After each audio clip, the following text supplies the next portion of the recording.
Congratulations. Where does this sit in the ever-increasing list of achievements of Chris Judd? Well, it's hugely humbling and a terrific honour, as everyone who's been up here has said tonight. It feels like my footy career happened almost 20 years ago, to be honest, and almost feels like it happened to a different person. But, for footy to still be giving back to me with nights like this is incredibly special. Dean and Darren tonight, pretty special. Three blokes who played in that flag and, had four continuous years of club champions amongst you and great achievements. Tonight sort of had that extra special touch to it. Yeah, so special. I had 6 wonderful years playing with those guys. I would sit next to Glassy in team meetings and really enjoyed his company and obviously loved what he was able to do for the football club. And Coxie, I was a direct beneficiary from Coxie sitting under his ruck work. And, when Coxie would hit you the ball, when I was at West Coast, I would say, I want the ball there. Coxie would tap it there and he'd even get the ball spinning in sort of a drop punt fashion. And I'd charge onto that and take off. And I remember moving to Carlton and telling the Carlton ruckman, I'll just have it there. And I'd be there and the ball would go over there. And it took me about 10 to 12 weeks to work out that I'd had some pretty silver service under Coxie. So great to share it with those guys tonight. And, I saw Curry today, I saw Lynchy and spoke to Wack yesterday. I caught up with 5 West Coast players last week. And that's what football does for people that are in the industry and do it well. It's a job that really asks you everything if you're doing it properly. But if you do that, the payback that continues to happen long after your career's over is immense. I stand corrected on this, but people keep reminding me, ask Juddy about how important Rowan Jones was to the scheme of that brilliant Eagles midfield through that era. How important was he to everyone? Very, very important for a number of reasons. He was a nice counterbalance to the various rogues we had roaming around the football club at the time. He was a real cultural hero in the way he prepared and trained. He was an incredible runner and really disciplined. And for me personally, he would do my tackling for me, which was good because I didn't like to tackle. And when I had my opponent who would charge off and try and get some kicks offensively on me, he'd chase after them and do my defending for me as well. So he was very good for me in particular. When you won the first Brownlow, can you remember what that lady was saying to you? No, but I remember any time I see the video, she was talking to me for a very long period of time at a time when she probably shouldn't have been. But I'm not sure what she was saying. Where do Brownlows, where do they rate? And Norm Smith's in a losing grand final. I want to get to that. So you lose the grand final and you get a Norm Smith medal. What was the emotion when you go up and get that medal knowing you haven't won? What's your genuine emotion? The genuine emotion right there and then is just one of immense disappointment. And the fact that you've won a Norm Smith medal at the time, without being flippant, it really doesn't mean anything. I think in the days that follow that, what it does mean is that you don't carry that embarrassment around that you do if you play really poorly in a big game. You're still as disappointed as you would be. But when you play badly in a really important game, that embarrassment that hangs you is highly uncomfortable. So at least get to avoid that emotion over summer. But the disappointment is every bit as intense as it is for everyone else. How hard is it after 130-odd games, a premiership, a captain holding up the Premiership Cup? You talked about it on the video that, home was home and Melbourne was Melbourne and you needed to get back and you leave. Well, can you remember the day that, everyone was saying it for ages, it was going to happen, but did you actually address the team and the club or your teammates at any one stage and go, boys, I'm actually wanting to get out? Yeah, I did. I spoke to the group. The day I officially decided to leave, I spoke to some really close people at the club maybe the day or two before. I think there would have been a handful of players who I spoke to the day or two before. But it was a really challenging decision and probably one where I always had a sense of a feeling of disloyalty around it. But rationally, it was an illogical thing to feel. I was from Melbourne, that was going to be my home for the rest of my life.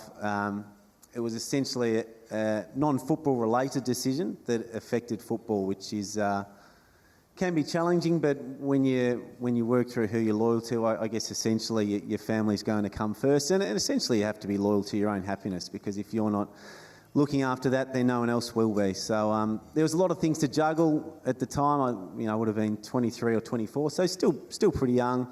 But it was a tough decision, but it was the right decision for me. You talked about influences and you talked about Robbie Wiley. It's great to see Robbie's on the table there tonight. Tell us about those influences when you're an 17-year-old and you're coming across from Victoria. The fitting in and, coming as a top 3 draft pick and everyone expecting big things. Just talk about how difficult it is to come across to a new state and who helped you through that time. Yeah, I was just so lucky with the influences I had, and you often hear people today sort of interchange luck with expertise, and I don't think that's something that people should do, but certainly people that reach a high level of expertise at something do so because they do have some luck along the way. And I got drafted to a really strong football club that had a really sound board and management in place.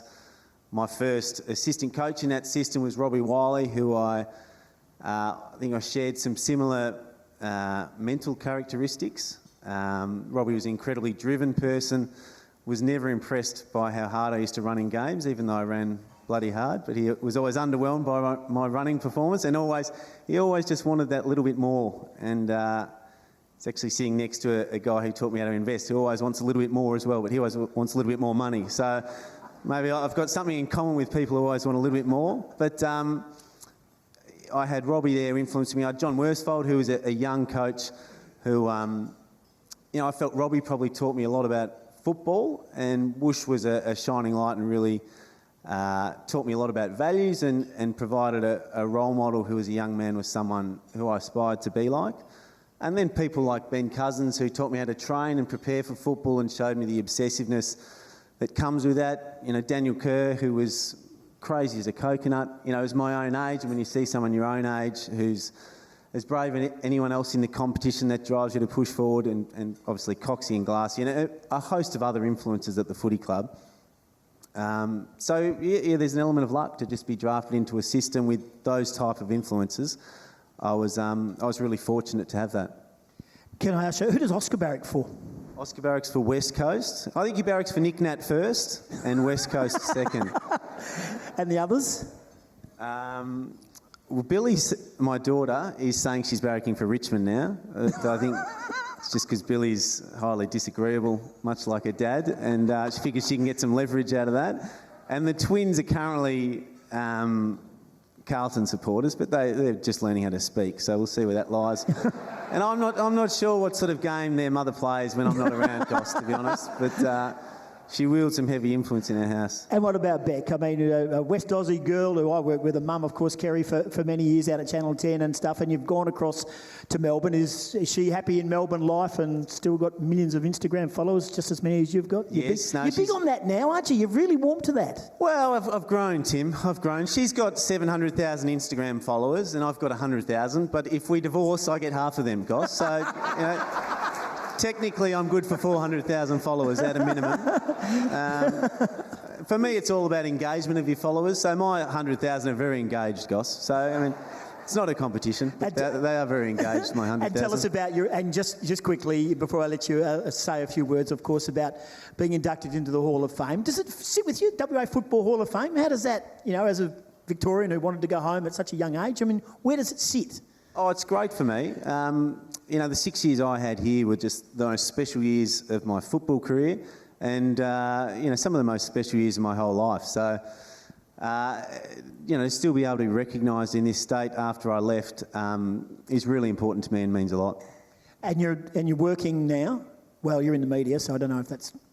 I tried working for a little while in the real world, and that was hard going. So, congratulations to everyone that's doing that. But that's that wasn't for me. So I'm doing some work in the media, which, as you know, isn't really work, and trying to make some money on the stock market, which has been bloody hard the last 12 months. But, things are good. So do you look at things differently as a member of the media, but as a great, with all the accolades that you've got, and you feel comfortable talking about the game? Because and I can say this, it's so refreshing, an ex-player pulling no punches on the current game and the way the game's being played. Do you have no qualms with that? I really enjoy not being beholden to groupthink anymore. When you're a player, it's natural to toe the party line because you're a member of a greater group, and as soon as a player says something which is in conflict with his club, it becomes such a big headline, and as a player you really don't need it. I remember writing an article when I was a kid over here that footballers shouldn't necessarily be viewed as role models, and I remember spending the next month trying to explain it. I thought, never again am I going to say what I actually think.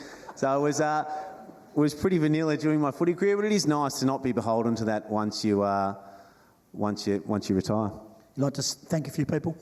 Yeah, well, look, thank you to the WA Footy Commission for inducting me and putting on tonight. It's a tremendous night and a wonderful initiative. Thank you to the West Coast Football Club for taking a chance on a young boy with crappy shoulders, and for providing such a great environment when I came over.